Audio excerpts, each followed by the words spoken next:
Sebuah kisah karya terbaik anak bangsa Indonesia bertutur tentang perjalanan kehidupan anak manusia di zaman kerajaan Tanah Jawa melalui sentuhan sejarah dan fiksi yang nyaris sempurna. Dengan bangga kami persembahkan satu di antara karya terbaik dari Esa Mintarja yang berjudul Jejak di Balik Kabut. Pada kesempatan yang sangat baik ini, kita masuk pada episode yang ke-40. Selamat menikmati. Pada episode sebelumnya telah diceritakan, Wijang menarik nafas dalam-dalam. Perhatian mereka pun kemudian tertuju kepada orang-orang yang berdiri di depan gubuk kecil itu. Dalam pada itu terdengar orang yang membawa tongkat itu bertanya, "Apakah kau yang disebut Ajak Pinunjung?" "Ya," jawab orang yang telah mendorong dan membuka pintu gubuk itu. "Apa maumu datang kemari? Jika kau merusakkan pintu gubukku, kau harus memperbaikinya." "Bukan hanya pintunya, aku akan merusak gubukmu." "Kenapa? Apakah kau iri melihat gubukku dan bahkan ketenangan hidupku di sini?" "Jangan berpura-pura, kau sudah membunuh seorang di antara murid utamaku." "Bukan aku yang membunuh. Saudaramu itu." "Juga bukan. Kami bukan pembunuh, tetapi murid utamamu itu membunuh dirinya sendiri. Ia mengantukkan kepalanya pada sebuah batu. Jika kau sempat melihat, batu itu tentu masih diwarnai dengan darah kering." "Persetan, tetapi itu tidak akan terjadi jika muridku tidak bertempur melawan salah seorang dari kalian." "Mereka datang kemari, mereka menyerang kami. Bertanyalah kepada ketiga orang murid utamamu yang masih hidup. Jika kami mau membunuh mereka, maka mereka tentu sudah mati. Tetapi kami bukan pembunuh." "Omong kosong," geram Ajak Pinunjung. "Kalian harus menebus kematian muridku dengan nyawa salah seorang dari kalian." "Kau jangan mencari persoalan. Kami tidak bersalah." "Aku tidak peduli," jawab Ajak Pinunjung. Wijang yang berada di gumuk kecil itu pun menggamit Paksi Pamekasan sambil berkata, "Orang bertongkat itu mengetahui apa yang telah terjadi dengan keempat murid utama Ajak Pinunjung.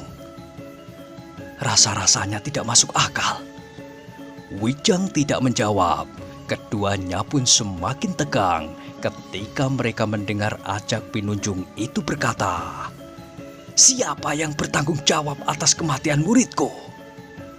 "Muridmu itu sendiri," jawab orang bertongkat itu. Tetapi Ajak Pinunjung itu menggeram. Katanya, "Aku menuntut salah seorang dari kalian harus menebus kematian muridku dengan kematian pula. Bukankah lebih baik salah seorang di antara kalian masih tetap hidup daripada aku harus membunuh kalian berdua?" "Tidak," jawab orang bertongkat itu. "Kami tidak mau mati, juga tidak salah seorang di antara kami. Jika demikian, maka kalian berdua justru akan mati. Jika kemudian benar-benar terjadi kematian lagi di antara murid-muridmu, itu bukan tanggung jawab kami pula. Kalian datang dengan sikap yang bermusuhan." Ajak Pinunjung itu tidak banyak berbicara lagi. Ia pun segera memberi isyarat kepada murid-muridnya untuk bersiap. "Apa boleh buat?" berkata Ajak Pinunjung. "Kita akan membunuh keduanya." Murid-murid Ajak Pinunjung itu pun segera mempersiapkan diri. Sementara itu, Kerto Ambal masih juga nampak ragu-ragu. Demikian pula kedua orang saudara seperguruannya. Kecuali mereka merasa bahwa nyawa mereka diselamatkan, tubuh mereka pun masih terasa sakit dan nyeri. Tetapi mereka tidak berani melawan perintah gurunya. Karena itu, maka ketika saudara-saudara seperguruannya telah bersiap, Kerto Ambal pun bersiap pula. Dalam pada itu kedua orang yang berdiri di pintu gubuk itu pun telah bergeser merenggang. Mereka pun telah bersiap pula menghadapi segala kemungkinan. Dalam pada itu Ajak Pinunjung segera mengeluarkan perintah kepada murid-muridnya. Hancurkan mereka berdua jika mereka tetap keras kepala. Sejenak kemudian maka murid-murid Ajak Pinunjung itu pun mulai bergerak untuk menghadapi orang yang bersenjata tongkat. Sedangkan yang lain bersiap menghadapi yang seorang lagi. Dalam pada itu, Ajak Pinunjung sendiri justru mundur beberapa langkah. Agaknya ia sendiri tidak ingin segera memasuki arena pertempuran. Ajak Pinunjung itu ingin melihat seberapa jauh murid-muridnya menguasai ilmu yang diajarkannya. Ketika Ajak Pinunjung itu memberikan isyarat, maka murid-muridnya pun segera mulai bergerak. Beberapa orang yang bersenjata golok pun mulai memutar goloknya. Beberapa orang di antara mereka mempergunakan senjata lain, semacam bindi yang panjang. Namun ada pula yang bersenjata kapak bertangkai panjang. Pertempuran pun segera terjadi dengan sengitnya. Kedua orang yang keluar dari gubuk itu tidak dapat bertahan untuk tetap menjaga pintu gubuknya. Lawannya terlalu banyak untuk memaksakan kemauan mereka bertempur di depan pintu. Karena itu, maka pertempuran itu pun kemudian bergeser semakin lama semakin menjauhi pintu gubuk kecil itu. Sehingga dengan demikian, maka pintu yang terbuka itu terbuka pula bagi Ajak Pinunjung untuk memasukinya. Kedua orang yang keluar dari dalam gubuk itu tidak mendapat kesempatan untuk mencegah ketika Ajak Pinunjung melangkah memasuki gubuk kecil itu. Sementara pertempuran berlangsung terus. Sementara itu, Wijang dan Paksi Pamekasan masih memperhatikan pertempuran yang sedang terjadi. Baik orang yang bersenjata tongkat maupun yang seorang lagi bertempur menghadapi beberapa orang yang garang murid-murid Ajak Pinunjung. Namun kedua orang yang memakai caping dan keluar dari gubuk itu adalah orang-orang yang berilmu tinggi. Wijang dan Paksi Pamekasan seakan-akan mengenali ciri-ciri ilmu mereka.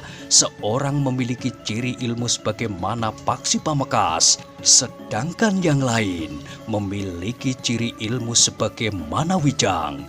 Meskipun ada beberapa warna lain yang nampak, rasa-rasanya kedua orang itu adalah saudara-saudara seperguruan Paksi Pamekasan dan Wijang. Dengan demikian, maka pertempuran itu menjadi semakin sengit. Meskipun harus bertempur melawan beberapa orang sekaligus, namun kedua orang yang berada di gubuk itu masih mampu mempertahankan diri mereka. Wijang dan Paksi Pamekasan tidak tahu apa yang dilakukan oleh Ajak Pinunjung di dalam gubuk kecil itu. Namun agaknya ia sedang sibuk mencari cincin yang diduga berada di lereng sebelah selatan Gunung Merapi itu. Sementara itu pertempuran menjadi semakin sengit.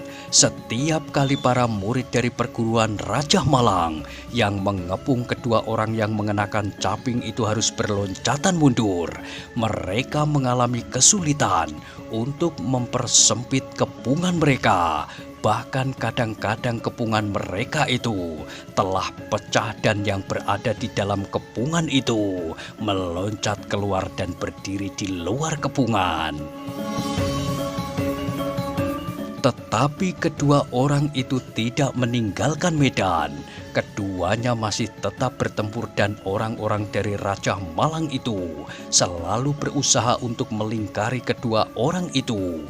Jika kepungan mereka pecah dan orang yang berada di dalam kepungan itu sempat meloncat keluar, maka dengan serta-merta mereka pun segera berlari-larian mengepung orang bercaping itu lagi.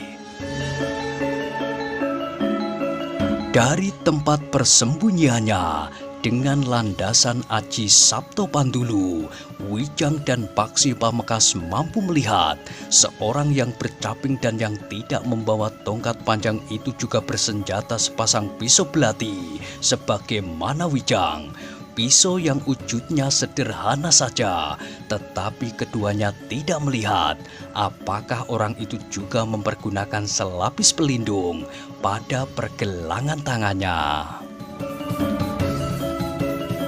Dalam pada itu pertempuran yang sengit masih saja berlangsung.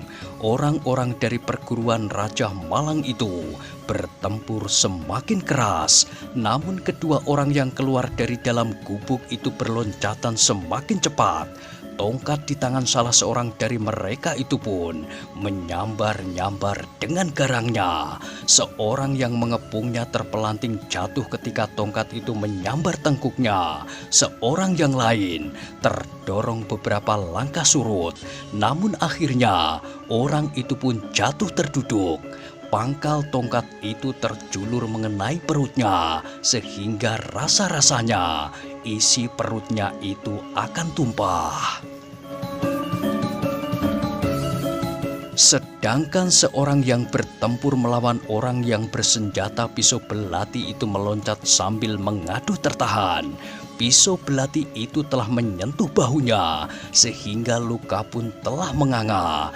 Darah telah mengalir dari luka itu. Tetapi sejenak kemudian, seorang lagi telah berteriak kesakitan sambil mengumpat kasar. Darah meleleh dari lengannya yang tergores senjata lawannya. Agaknya Ajak Pinunjung mendengar teriakan dan umpatan murid-muridnya, apalagi ia tidak menemukan apa-apa di dalam gubuk itu. Karena itu, maka Ajak Pinunjung itu pun segera melangkah keluar.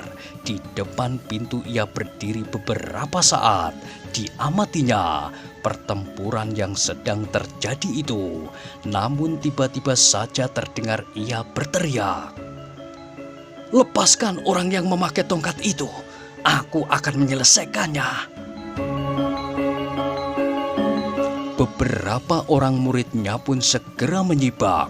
Ajak Pinunjung itu pun dengan tangkasnya meloncat menghadapi orang yang bersenjata tongkat. "Kau sudah membunuh muridku. Sekarang aku akan membunuhmu."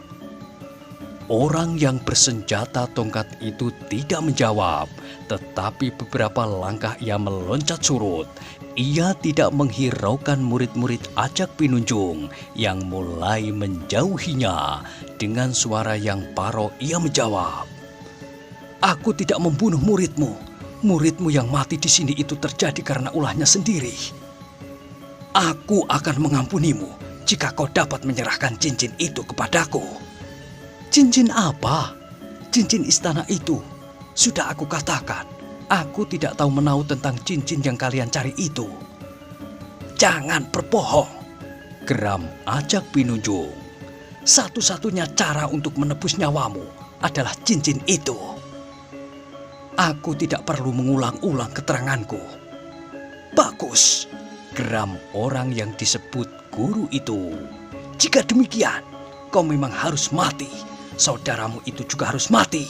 Cincin itu adalah satu-satunya syarat untuk membebaskan nyawamu dan nyawa saudaramu." "Kau tidak usah membebaskan nyawaku," jawab orang yang bersenjata tongkat itu.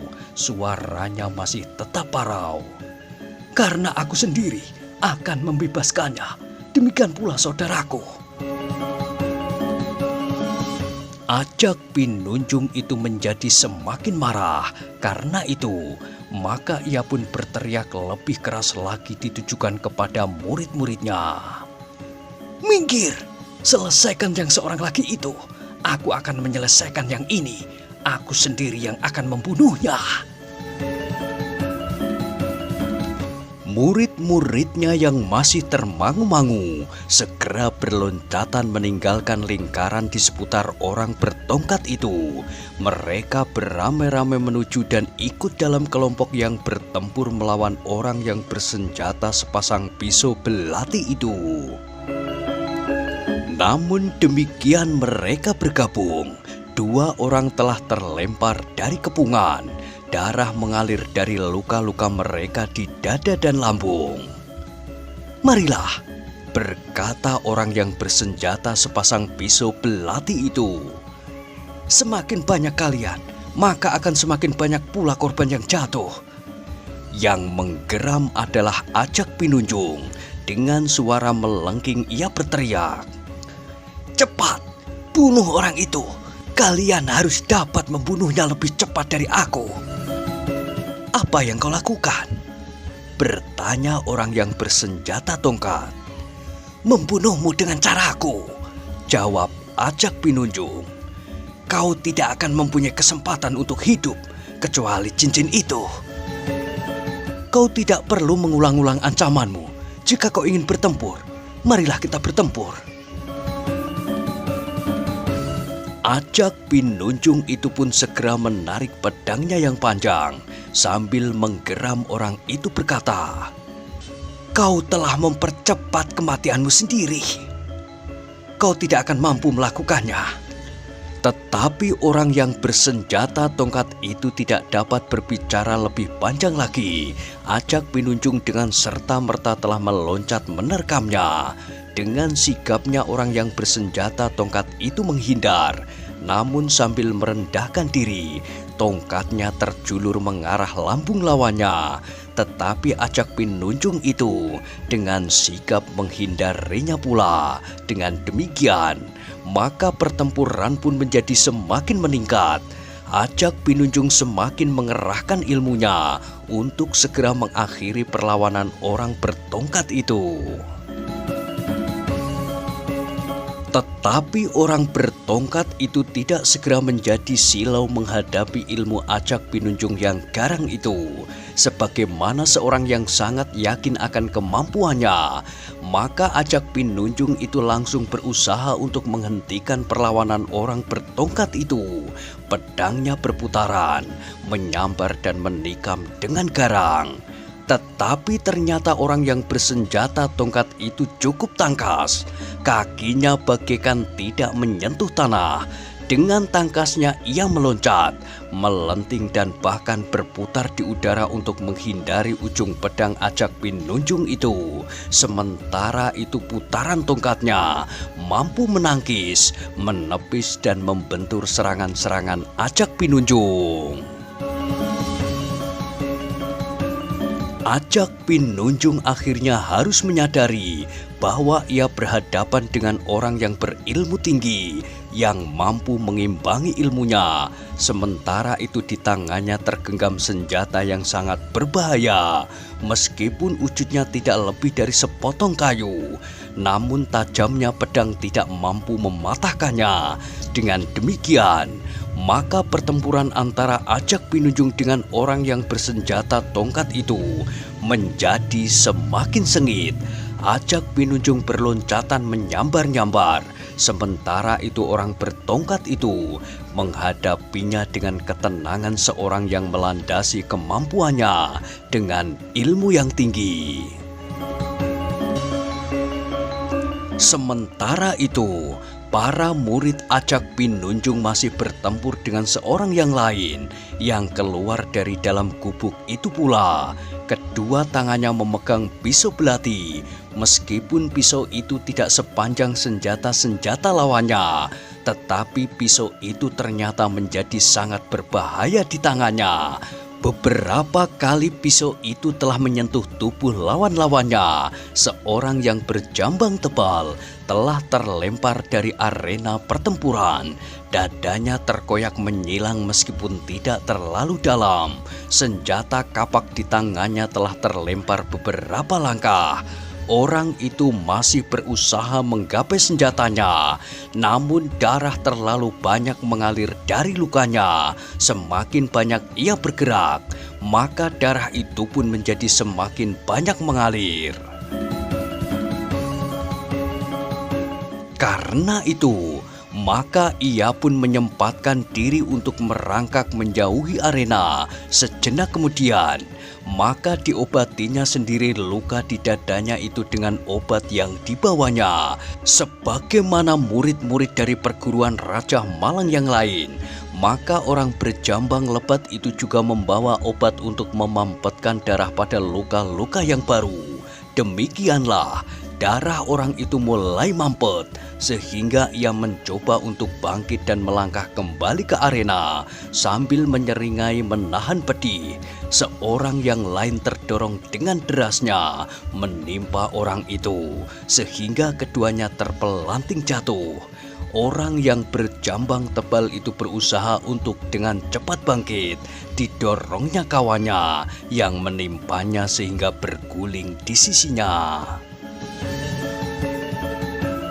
Namun demikian orang itu bangkit, maka ia sadar bahwa darahnya yang semula sudah mampet telah mengalir lagi. Karena itu ia harus menaburkan obatnya sekali lagi.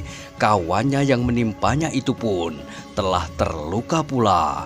Karena itu maka ia pun harus mengobati luka-lukanya itu. Namun ternyata seorang yang lain lagi telah terluka pula. Yang lain terdorong beberapa langkah surut sambil memegangi perutnya yang telah dikenai tendangan orang yang membawa sepasang pisau itu. Ternyata sekelompok murid Ajak Pinunjung itu tidak segera dapat mengalahkan lawannya. Bahkan setiap kali ada saja yang terdorong keluar dari arena, ada di antara mereka yang dapat kembali memasuki arena pertempuran. Tetapi ada yang karena luka-lukanya tidak mampu lagi bertempur. Dalam pada itu, Ajak Pinunjung sendiri ternyata tidak dengan segera mampu mengalahkan orang bertongkat itu. Pedangnya tidak mampu menembus pertahanannya. Tongkat yang wujudnya seperti sepotong kayu itu ternyata menjadi sangat berbahaya.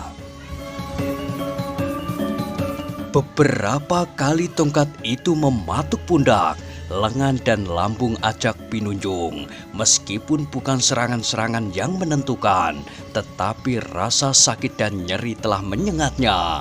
Wijang dan Paksi Pamekasan mengamati pertempuran itu dengan jantung yang berdebaran. Wajah mereka menjadi semakin tegang. Mereka melihat sekelompok murid Ajak Pinunjung yang mengeroyok orang yang bersenjata sepasang pisau itu. Wijang pun kemudian menggamit Paksi Pamekasan sambil berdesis perlahan. Seandainya kita yang ada di dalam gubuk itu, saat mereka datang, apakah kita mampu melawan mereka? Paksi Pamekasan menggeleng. Dengan jujur ia berkata, orang bertongkat itu memiliki ilmu lebih tinggi dari ilmuku. Tetapi tidak berarti bahwa kau dapat dikalahkan oleh Ajak Pinunjung, jawab Wijang. Paksi termangu-mangu sejenak, namun kemudian katanya, kau akan dapat melawan murid-murid Ajak Pinunjung sebagaimana dilakukan oleh orang bersenjata sepasang pisau itu. Aku tidak yakin, desis Wijang. Sementara itu, Ajak Pinunjung yang tidak segera dapat mengalahkan orang bertongkat itu menjadi sangat marah. Tiba-tiba saja terdengar isyarat dari mulutnya, isyarat yang tidak dimengerti oleh orang lain kecuali murid-muridnya. Namun kedua orang yang sedang bertempur, bahkan Wijang dan Paksi Pamekasan pun segera mengetahuinya bahwa isyarat itu merupakan perintah kepada beberapa orang muridnya untuk membantunya. 3 orang murid terpilihnya telah berloncatan mendekatinya. Mereka segera menempatkan dirinya untuk ikut bertempur melawan orang bersenjata tongkat itu.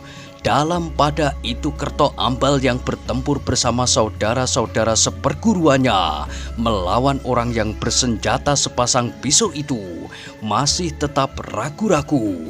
Meskipun demikian, ia tidak ingin mengalami kesulitan di lingkungan perguruannya. Karena itu, maka ia pun membenamkan diri dalam pertempuran yang masih saja berlangsung itu. Salah seorang murid di antara murid-murid terbaik telah bertempur pula bersamanya. Murid itulah yang memimpin kawan-kawannya melawan orang bersenjata sepasang pisau itu. Tetapi usahanya untuk menguasai orang bersenjata sepasang pisau itu nampaknya tidak segera berhasil. Bahkan saudara-saudara seperguruannya satu-satu telah terluka dan tidak mampu lagi kembali memasuki gelanggang. Akhirnya Wijang dan Paksi Pamekasan harus mengakui bahwa kedua orang itu memiliki ilmu yang sangat tinggi. Orang yang bersenjata tongkat itu sama sekali tidak mengalami kesulitan meskipun ia harus bertempur melawan Acak Pinunjung itu sendiri serta 3 orang murid terbaiknya. Demikianlah, maka pertempuran itu pun semakin lama menjadi semakin jelas bahwa Acak Pinunjung tidak akan mampu mengalahkan kedua orang itu. Meskipun ia sudah membawa sekelompok muridnya yang beberapa di antaranya adalah murid-murid utamanya, namun kedua orang yang berada di dalam gubuk itu adalah orang-orang yang berilmu sangat tinggi. Karena itu, maka Acak Pinunjung tidak mau mengalami kesulitan yang semakin parah lagi. Beberapa orang muridnya sudah terluka. Jika ia dan murid-muridnya memaksa diri untuk bertempur terus, maka mereka akan mengalami kesulitan yang paling parah. Demikianlah, maka sejenak kemudian terdengar Acak Pinunjung itu memberikan isyarat lagi kepada murid-muridnya. Isyarat yang juga hanya diketahui oleh murid-muridnya saja. Wijang dan Paksi Pamekasan yang menyaksikan pertempuran itu melihat beberapa orang murid Acak Pinunjung yang bertempur melawan orang yang bersenjata sepasang pisau belati itu telah menghentakkan serangan-serangan mereka. Namun beberapa orang yang lain justru telah meninggalkan arena. Mereka berusaha menolong saudara-saudara mereka yang terluka dan membawanya menyingkir meninggalkan gelanggang pertempuran. Mereka membawa kawan-kawan mereka ke tempat yang terlindung, menembus semak-semak belukar dan kemudian memasuki hutan lereng pegunungan. Wijang dan Paksi Pamekasan pun kemudian dapat menerka apa yang akan terjadi ketika kemudian Acak Pinunjung itu memberikan isyarat sekali lagi. Maka dugaan mereka pun benar. Acak Pinunjung telah membawa murid-muridnya meninggalkan medan pertempuran. Masih ada yang pantas dipuji pada Acak Pinunjung. Ia tidak begitu saja melarikan diri menyelamatkan jiwanya, tetapi ia masih tetap mengingat bahwa ia sedang mengundurkan diri bersama murid-muridnya. Orang yang bertongkat itu memang memburunya beberapa puluh langkah, tetapi demikian Acak Pinunjung memasuki celah-celah gerumbul dan semak-semak, maka orang bertongkat itu pun berhenti. Demikian pula kawannya yang bersenjata sepasang pisau itu. Ia pun tidak mengejar murid-murid Acak Pinunjung itu. Bahkan ia tidak lagi berusaha untuk menangkap 1 atau 2 orang di antara mereka. Meskipun hal itu tentu dapat dilakukannya jika ia menghendakinya. Sesaat kedua orang itu berdiri termangu-mangu. Namun kemudian Wijang dan Paksi Pamekasan melihat kedua orang itu melangkah ke pintu gubuk mereka dan melangkah masuk ke dalamnya. Wijang dan Paksi Pamekasan saling berpandangan sejenak. Dengan nada ragu Wijang pun berkata, "Apakah kita akan menemui mereka?" "Ya," desis Paksi Pamekasan. "Rasa-rasanya ingin tahu siapakah mereka berdua. Apakah mereka melihat apa yang telah kita lakukan sebelumnya ketika Kerto Ambal dan ketiga orang kawannya itu datang ke gubuk kita?" Wijang termangu-mangu sejenak, namun kemudian katanya, "Marilah, berhati-hatilah. Keduanya memiliki ilmu yang sangat tinggi, lebih tinggi dari ilmu kita masing-masing." "Lebih tinggi dari ilmuku, tetapi belum tentu lebih tinggi dari ilmumu yang tidak dapat dijajaki." "Jangan mengigau," sahut Wijang. Paksi mengerutkan dahinya, namun ia tidak menjawab lagi. Keduanya pun kemudian telah bangkit berdiri. Dikibaskannya, pakaiannya yang kotor dan basah oleh embun yang lekat di dedaunan dan rumput alang-alang. Sejenak kemudian, Wijang dan Paksi Pamekasan itu pun melangkah meninggalkan gumuk kecil menuju ke gubuknya. Pintu gubuk itu masih terbuka, lampu minyak di dalamnya masih menyala. Meskipun nyalanya meliuk-liuk dihembus angin perlahan-lahan. Dengan hati-hati, keduanya mendekati pintu yang terbuka itu. Kemudian Wijang pun menyentuh dinding gubuk itu sambil bertanya, "Siapa yang ada di dalam?" Tidak terdengar jawaban. Paksi Pamekasan yang berdiri di belakangnya melangkah dengan hati-hati untuk menengok ke dalam lewat pintu yang terbuka. Wijang menggambitnya sambil memberi isyarat agar Paksi Pamekasan berhati-hati. Tetapi Paksi Pamekasan tidak segera melihat seseorang. Karena itu, maka ia pun bergerak semakin maju. Bahkan Wijang pun telah berdiri pula di depan pintu. Namun mereka memang tidak melihat seorang pun. Keduanya pun menjadi semakin berhati-hati. Ruangan gubuknya tidak terlalu luas, tidak ada dinding penyekat. Karena itu, jika ada orang di dalamnya, maka satu-satunya tempat untuk melindungi dirinya adalah justru melekat dinding di sebelah menyebelah pintu.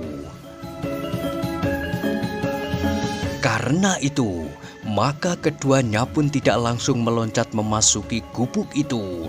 Tetapi sekali lagi Wijang bertanya, "Siapa yang ada di dalam?" Masih tetap tidak ada jawaban. Karena itu, maka Wijang pun kemudian memberi isyarat kepada Paksi Pamekasan untuk berhati-hati. Namun Paksi Pamekasan pun kemudian berkata, "Dinding ini tidak terlalu rapat. Jika ada orang yang bersembunyi di dalamnya dan berada di sebelah menyebelah pintu, maka bayangannya akan nampak dari luar, karena lampu minyak itu ada di sudut sebelah dalam." "Ya, aku juga sudah memikirkannya. Tetapi aku tidak mengerti bahwa kedua orang itu begitu saja hilang." "Memang aneh," desis Paksi Pamekasan. Namun demikian, Wijang masih tetap berhati-hati. Ia masih juga berkata, "Jika ada orang di dalam, kami ingin berbicara." Tetapi masih tetap tidak ada jawaban. Karena itu, maka Wijang pun memberi isyarat kepada Paksi Pamekasan untuk bersiap-siap. Wijang akan memasuki rumah itu, sementara Paksi Pamekasan harus tetap berada di luar. Demikianlah, maka sejenak kemudian Wijang pun telah meloncat masuk. Dengan cepat ia berguling dan melenting berdiri sambil mempersiapkan kedua pisaunya. Sementara Paksi Pamekasan melangkah berdiri di ambang pintu dengan tongkatnya yang siap terayun. Tetapi ternyata rumah itu memang kosong. Tidak ada seorang pun di dalamnya. Wijang dan Paksi Pamekasan yang kemudian melangkah masuk berdiri termangu-mangu. Mereka melihat isi rumah itu berserakan. Mereka memang sudah mengira bahwa Acak Pinunjung akan mencari cincin di dalam rumah itu. Namun bahwa kedua orang itu tidak ada di dalamnya benar-benar membuat keduanya heran dan bahkan bingung. Nah, bagaimanakah kisah selanjutnya? Silahkan ikuti terus kisah Jejak di Balik Kabut pada episode berikutnya. Sampai jumpa.